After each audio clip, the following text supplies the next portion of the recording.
नमस्कार दोस्तों, स्वागत है आपका अपने यूट्यूब चैनल जीके बाई पीके में। आज हम लोग डिस्कस करेंगे राजस्थान ज्योग्राफी के अंदर राजस्थान की नदियों के बारे में, यानी कि अपवाह तंत्र के बारे में। इसके जो ओल्ड क्वेश्चन पेपर हैं वो हम लोग डिस्कस करेंगे आज। अपवाह तंत्र के जितने भी पुराने क्वेश्चन आ चुके हैं एग्जाम के अंदर वो डिस्कस करेंगे। ये हमारी 7वां क्लास है। इससे पहले हमारे जो वीडियो आए हैं वो राजस्थान की भौतिक संरचना के बारे में, भौतिक प्रदेशों का हमने पूरा अध्ययन किया है। उसके बाद हमने राजस्थान की मृदा का अध्ययन किया है, जलवायु का अध्ययन किया है, उसमें हमने कोपेन का वर्गीकरण वगैरह सारा कुछ डिस्कस हुआ है। और उसके जो ओल्ड क्वेश्चन वगैरह आ चुके हैं वो भी हमने अच्छे से डिस्कस किए हैं, और क्वेश्चन के साथ साथ हमने बहुत सारा मटेरियल भी साथ में पढ़ा है। और इसके अलावा जो हमारी सीरीज चल रही है, आपको मैं बता चुका हूँ पहले ही कि जनवरी से लेकर के दिसंबर तक का हमारा पूरा करंट अफेयर हमने रिवाइज किया है अच्छे से। तो अगर आपको वो सीरीज फटाफट रिवाइज करना हो तो आपको वो सीरीज देख लेनी चाहिए। रीड के लिए, राजस्थान स्पेशल के लिए वो बहुत ज़्यादा इम्पोर्टेंट सीरीज है। चलते हैं हमारे आज के पहले क्वेश्चन पे। राजस्थान जियोग्राफी का नदियों का पहला क्वेश्चन है हमारा, राजस्थान में प्रवाह कितने रूप में पाई जाती है। राजस्थान के अंदर नदियों का प्रवाह है वो प्रकृति, दिशा और प्रवाह के आधार पर कितने रूप में है ये कह रहे हैं। तो वो आपके 3 रूपों में है। सबको पता होता है कि बंगाल की खाड़ी में गिरने वाली नदियाँ एक तरफ, फिर आपके अरब सागर में गिरने वाली नदियाँ, और लास्ट है आपका आंतरिक प्रवाह क्षेत्र। ठीक है, बंगाल की खाड़ी में गिरने वाली नदियों में आपके इंपॉर्टेंट नदियाँ जो है वो है चंबल, बनास और बेडच। फिर आपके अरब सागर में गिरने वाली जो नदियां हैं वो है आपके माही, पश्चिमी बनास और साबरमती। इसी तरह आपके आंतरिक अपवाह क्षेत्र की जो नदियां हैं वो है खारी, खंडेला, रूपनगढ़। खारी, खंडेला और रूपनगढ़। तो हमारा क्वेश्चन था राजस्थान में प्रवाह कितने रूप में है, तो 3 रूपों में, बंगाल की खाड़ी में गिरने वाली, अरब सागर में गिरने वाली और आंतरिक प्रवाह वाली नदियां। अगले क्वेश्चन पे चलते हैं हमारे। राणा प्रताप सागर बांध किस नदी पर स्थित है। तो राणा प्रताप सागर बांध आपके चंबल नदी पे है। कौन सी नदी पे? चंबल नदी पे। चंबल नदी के बारे में थोड़ा देख लेते हैं। चंबल नदी राजस्थान के अंदर इसका उद्गम होता है जो एमपी के अंदर जनापाव की पहाड़ी, यानी कि विंध्यन पर्वतमाला रेंज का एक भाग है जनापाव की पहाड़ी, वहां से चंबल नदी का उद्गम स्थल है। और इसका संगम है वो आपके यमुना के अंदर इटावा। ठीक है, इसकी लंबाई 1151 किलोमीटर है। राजस्थान में इसकी लंबाई है वो आपके 322 किलोमीटर। ये कोई नहीं पूछेगा, क्योंकि लंबाई वाला आंकड़ा आपके हमेशा गलत रह जाता है। हर जगह आंकड़े गलत लिखे होते हैं, हर जगह अलग अलग आंकड़े होते हैं, इसलिए लंबाई वाला हिसाब से कम पूछते हैं। तो अपने को याद रखना है चंबल नदी का उद्गम स्थान एमपी इंदौर जनापाव की पहाड़ियों से। ठीक है, आगे इसका जो अपवाह क्षेत्र है वो थोड़ा देख लेते हैं, क्योंकि वो हमारे लिए इम्पोर्टेंट हो जाता है, क्योंकि वो राजस्थान में जहाँ से प्रवेश करती है उसका प्रवेश द्वार पूछ सकते हैं। तो चंबल नदी राजस्थान के अंदर चित्तौड़गढ़ में से प्रवेश करती है, 84 गढ़ से। ठीक है, आगे ये कोटा में घुसती है, चित्तौड़गढ़, कोटा, बूंदी, फिर आपके जो डांग क्षेत्र है करौली, धौलपुर और सवाई माधोपुर। करौली, धौलपुर और सवाई माधोपुर से होती हुई ये यमुना के अंदर, यूपी में यमुना में मिल जाती है। ठीक है, तो चंबल नदी हमारे जनापाव की पहाड़ियों से निकलती है, राजस्थान के अंदर 84 गढ़ से प्रवेश करती है, कोटा और बूंदी की सीमा बनाती हुई करौली, डूंगर करौली, धौलपुर और सवाई माधोपुर से यमुना में मिल जाती है। ठीक है, इसकी जो सहायक नदियां हैं उसके लिए जो ट्रिक है थोड़ी देख लीजिए।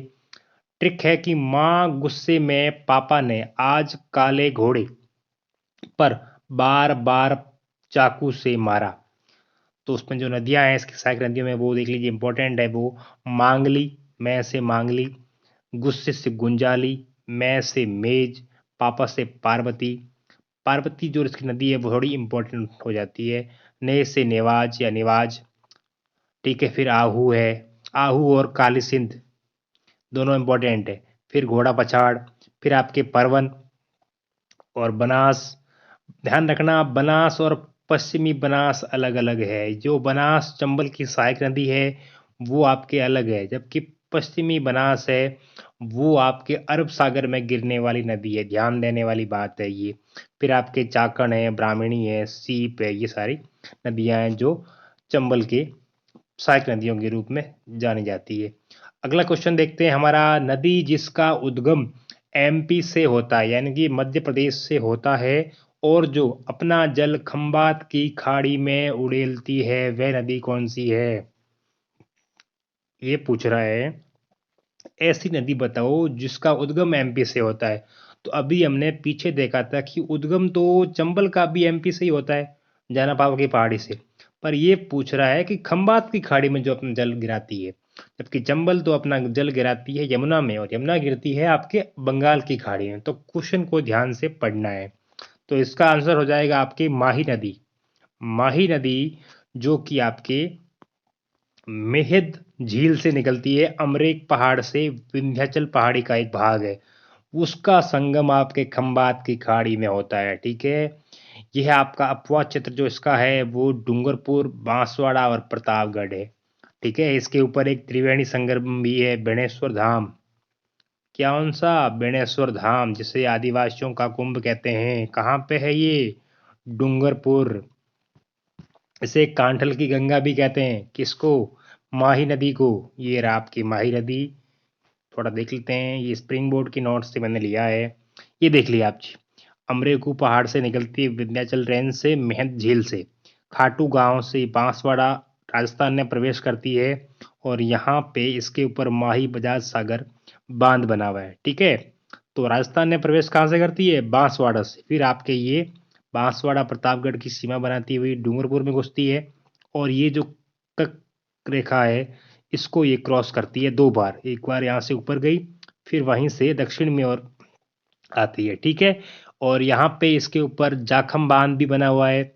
सोम यहाँ पे इसके अंदर मिलती है, और जो बेणेश्वर धाम है हमारा डूंगरपुर, वो इसका त्रिवेणी संगम है। ठीक है, आगे ये गुजरात के अंदर इसके ऊपर कडाना बांध बना हुआ है। ठीक है, और ये संगम खंबात की खाड़ी में मिल जाती है।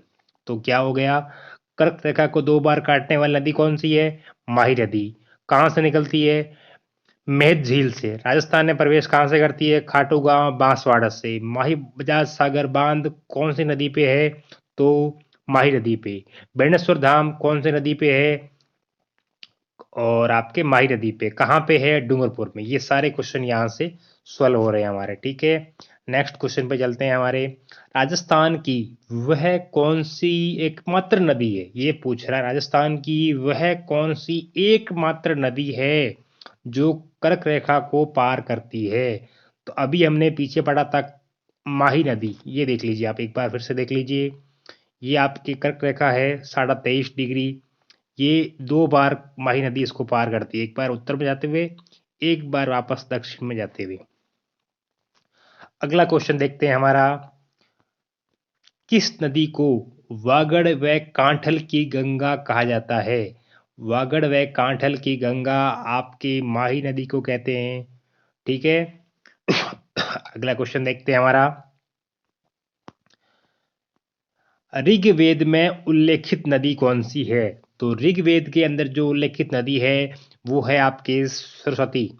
हो गया। इसके अलावा जो नदियां हैं वो आपके इसमें ऑप्शन में नहीं है, पर देख लेते हैं हम। दृश्वती जो नदी है, जो कि आपके जयपुर की, जिसको जिसको जयपुर की लाइफ लाइन कहते हैं, जयपुर में बहती है, वो आपके अमानी शाह का नाला जिसके अवशेष में अभी आजकल मिल रहे हैं। तो ऋग्वेद के अंदर राजस्थान की 2 नदियों का उल्लेख है। एक तो आपके पहला वाला ऑप्शन सरस्वती, और सेकंड है आपकी द्वेषवती नदी। अगले क्वेश्चन पे चलते हैं हमारे। आहाड़ नदी का उद्गम उदय सागर के बाद होता है, उसको क्या बोला जाता है? आहाड़ नदी को जो उद्गम है उसको उदय सागर के बाद क्या बोलते हैं? तो आहाड़ नदी को आपके उदय सागर में गिरने के बाद बोला जाता है बेड़च। ठीक है, जो कि आपके उदयपुर के अंदर जो गोगुंदा पहाड़ है, गोगुंदा की पहाड़ियां हैं, वहां से निकलती है कौन? आहड़, जो उदय सागर में गिरने के बाद बेड़च हो जाती है। ठीक है, आयड़ नदी। हो गया आपके। आगे वाले क्वेश्चन पे चलते हैं। ये माही आपने अभी मैंने पीछे पढ़ा था। ठीक है, जाखम भी इसमें नहीं है, सोम भी इसमें नहीं है, तो बेड़च हो जाएगा आपका। अगले क्वेश्चन है हमारा, निम्न में से कौन सी नदी राजस्थान को सर्वाधिक जल की आपूर्ति करती है? ये कह रहा है कि सर्वाधिक जल आपूर्ति राजस्थान को कौन सी नदी से होती है? नो डाउट चंबल नदी आंसर हो जाएगा हमारा। अगला क्वेश्चन है हमारा, निम्न में से कौन सी नदी उत्खात भूमि यानी कि बैडलैंड के लिए कुख्यात है? ये आपके रीट 2018 में क्वेश्चन आ चुका है, ध्यान देना, क्वेश्चन रिपीट हो सकता है। निम्न में से कौन सी नदी उत्खात भूमि के रूप में जानी जाती है? चंबल नदी, बिल्कुल नो डाउट चंबल होगा। अगला क्वेश्चन पे चलते हैं, चंबल नदी किस जिले में नहीं बहती है? ये कह रहे हैं कि चंबल नदी हमारे किस जिले के अंदर नहीं बहती है? तो पहले हम लोग देखते हैं चंबल नदी किन किन जिलों के अंदर बहती है। तो चंबल आपके एमपी से राजस्थान में घुसती है चौरासीगढ़ से, चौरासीगढ़ यानी कि चित्तौड़गढ़ से। चित्तौड़ से ये आती है कोटा के अंदर। ठीक है, कोटा से आपके आती है बूंदी में, बूंदी से सवाई माधोपुर। ठीक है, सवाई माधोपुर से आपके करौली, करौली से धौलपुर, ये हो गया। फिर आपके ये यूपी के अंदर यमुना में मिल जाती है। तो आप हमारे जो ऑप्शन है वो देख लेते हैं, कोटा, कोटा तो है इसमें, कोटा में ये नदी बहती है तो ये बाहर हो गया। फिर आपके सवाई माधोपुर में बहती है, हो गया। करौली के अंदर ही बहती है, ये भी हो गया। ऑप्शन एक ही बचता है 12, 12 के अंदर चंबल नदी नहीं बहती है। ठीक है, हो गया हमारा आंसर। अगले क्वेश्चन पे चलते हैं, राजस्थान में किस नदी का अपवाह क्षेत्र न्यूनतम है? ध्यान देना, न्यूनतम पूछ रहा है, तो आपके आंसर हो जाएगा वांकल नदी। आरएस में क्वेश्चन आ चुका है, वांकल नदी। राजस्थान में किस नदी का अपवाह क्षेत्र न्यूनतम है? वांकल। अगले क्वेश्चन पे चलते हैं, नदी जिसका जल बंगाल की खाड़ी में पहुंचता है, वह नदी कौन सी है जिसका जल बंगाल की खाड़ी में पहुंचता है? वो उसका आंसर आपके हो जाएगा चंबल, नो डाउट, क्योंकि माही, सोम और साबरमती ये सारी आपके अरब सागर में गिरने वाली नदियां हैं। ठीक है, जबकि ये पूछ रहा है बंगाल की खाड़ी का, तो बंगाल की खाड़ी का ऑप्शन चंबल नदी। चंबल गिरती है आपके यमुना में, और यमुना मिलती है आगे बंगाल की खाड़ी में। ठीक है, अगला क्वेश्चन हमारा है, पार्वती किसकी सहायक नदी है? पार्वती चंबल की सहायक नदी है। ठीक है, ये आपके वन रक्षक में आ चुका है। ये घगर है जो आपके आंतरिक प्रवाह की नदियां हैं, फिर काकने है, ये भी नहीं है, बनास भी नहीं है। ठीक है, तो पार्वती की सहायक नदी है, किसकी सहायक नदी है? चंबल की।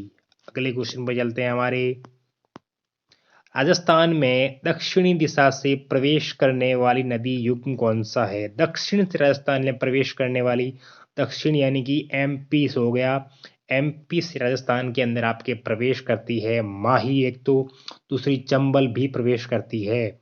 दोनों विंध्यन पर्वत रेंज से राजस्थान में अंदर प्रवेश करती है। ये घुसती है, चंबल आपके आती है चौरासीगढ़ चित्तौड़गढ़ से, माही आपकी घुसती है बांसवाड़ा से। तो दक्षिणी राजस्थान में प्रवेश करने वाली नदियों का युग्म कौन सा है? सेकंड ऑप्शन, माही और चंबल। क्वेश्चन रिपीट हो सकता है, ये आपके थर्ड ग्रेड क्वेश्चन में आ चुका है, क्वेश्चन थर्ड ग्रेड एग्जाम में, इसलिए मैं बार बार आपको जोर दे के बता रहा हूं कि इसका आंसर माही और चंबल होगा। अगला क्वेश्चन पे चलते हैं हमारे, आज आपके क्वेश्चन बहुत ज़्यादा होने वाले हैं, क्योंकि नदियों के क्वेश्चन बहुत ज़्यादा एग्जाम में पूछते हैं। अपवाह तंत्र पूछ लिया, कभी उद्गम पूछ लिया, कभी उस पे बांध कौन सा बना हुआ है वो पूछ लिया, तो क्वेश्चन इसके रिपीट होते रहते हैं और आते भी रहते हैं। अगला क्वेश्चन है, निम्नलिखित में से कौन सा युग्म सही नहीं है? ये कह रहा है कौन सा युग्म सही नहीं है। तो अभी देख लेते हैं, आपके बनास कोठारी सहायक नदी बिल्कुल है इसकी, चंबल की सहायक नदी पार्वती है बिल्कुल, अभी मैंने पीछे पढ़ा था। अगला क्वेश्चन देखते हैं, आपके माही सागी बिल्कुल है, ये भी सही है, नहीं बिल्कुल माही सागी नहीं है भाई, माही सागी नहीं है, माही सागी आपकी लूणी नदी की सहायक नदी है, सागी लूणी की सहायक नदी है, ठीक है। तो माही ये वाला ऑप्शन हो जाएगा आपके। अगले क्वेश्चन पे चलते हैं हमारे। बिसलपुर बांध किस नदी पर स्थित है? बिसलपुर आपके है बनास नदी पे। बिसलपुर कहाँ है? टोंक में, ठीक है। बिसलपुर बांध टोंक में, ठीक है, बनास पे। अगला क्वेश्चन पे चलते हैं हमारे। अंतः प्रवाहित नदी नहीं है, अंतः प्रवाह नदी कौन सी नहीं है? कांतली, काकनी, खारी, साबी, कौन सी अंतः प्रवाह नदी नहीं है? तो खारी नहीं है आपके, ठीक है। हो गया। अंतः प्रवाह वाली नदी कौन सी नहीं है? खारी नहीं है। आगे वाले क्वेश्चन पे चलते हैं। अनास, एरा व सोम जिस नदी का सहायक नदियां हैं वह कौन सा है? ये जो अनास, एरा व सोम है वो किस नदी की सहायक नदियां हैं? तो आपके माही नदी की, बिल्कुल हो गया। ये आपके कॉलेज व्याख्याता में आ चुका है। अगला क्वेश्चन है हमारा। जो त्रिवेणी संगम है और एक दूसरी तरफ दे रखी है नदियां, उनको सुमेलित करना है। तो बिगोद आपके भीलवाड़ा का वाला, बिगोद भीलवाड़ा, ये किसमें हो जाएगा? बिगोद वाला आपके हो जाएगा बनास, बेड़च और मैदाल। तो ये हो गया एक से। फिर आपके राजमहल, राजमहल कहाँ है? राजमहल टोंक वाला, राजमहल टोंक में कहाँ पे है ये होगा आपके बनास, डाई और खारी से, बिल्कुल। फिर रामेश्वर घाट, रामेश्वर घाट हो जाएगा आपके बंगाल, बनास, चंबल और सीप से, बिल्कुल। बेणेश्वर धाम डूंगरपुर वाला, सोम, माही, जाखम, तो आंसर हो जाएगा आपके तीसरा, बिल्कुल हो गया। अगले क्वेश्चन पे चलते हैं हमारे। निम्नांकित में से कौन सी नदी बनास की सहायक नदी नहीं है? ये कह रहा है बनास की सहायक कौन सी नहीं है? तो बाणगंगा दिख रहा है सामने। अगले क्वेश्चन पे चलते हैं हमारे। घग्गर का दोआब मैदान जो राजस्थान के हनुमानगढ़ व श्री गंगानगर जिलों में पाया जाता है वह निम्नलिखित में से किन दो नदियों के निक्षेपण से बना है? तो घग्गर बना है आपके घग्गर और सतलज की नदियों के द्वारा, ठीक है। दो दोआब बना है, दोआब यानी दो नदियों के बीच का उपजाऊ क्षेत्र, तो आपकी घग्गर और सतलज नदियों द्वारा, ठीक है। अगले क्वेश्चन पे चलते हैं हमारे। निम्नलिखित में से कौन सी नदी कामधेनु नदी भी कहलाती है? कामधेनु, कामधेनु बोलते हैं आपके चंबल को, बिल्कुल। और कांठल की गंगा बोलते हैं माही को। दोनों अलग अलग बातें हैं, ध्यान देने वाली बातें हैं। अगले क्वेश्चन पे चलते हैं हमारे। सुमेलित करना है निम्नलिखित को। लूणी नदी कहाँ से निकलती है? नाग की पहाड़ियों से, बिल्कुल। बेड़च नदी कहाँ से निकलती है? गोगुंदा की पहाड़ियों से। सोम नदी कहाँ से निकलती है? बिछाबेड़ा से। और माही आपके विंध्यन रेंज से। तो ये सुमेलित हो गए आपके, ये कृषि पर्यवेक्षक में आ चुका है आपके। अगला क्वेश्चन है। चंबल नदी राजस्थान की एकमात्र नियतवाही नदी है, बिल्कुल है भाई, सही है कथन। इसका कारण क्या है? चंबल नदी का जल केवल सिंचाई के लिए उपयोग किया जाता है, बिल्कुल नहीं, केवल सिंचाई में नहीं होता है इसका उपयोग। तो आपके सही ए ऑप्शन सही है और आर गलत है, ठीक है। ये हो गया हमारे क्वेश्चन पूरे। आज डिस्कशन काफी अच्छा रहा हमारे, ये हमारे नदियों वाला डिस्कशन था। आई होप आपको पसंद आया होगा। हमारे चैनल को लाइक, शेयर और सब्सक्राइब कीजिए। Thank you.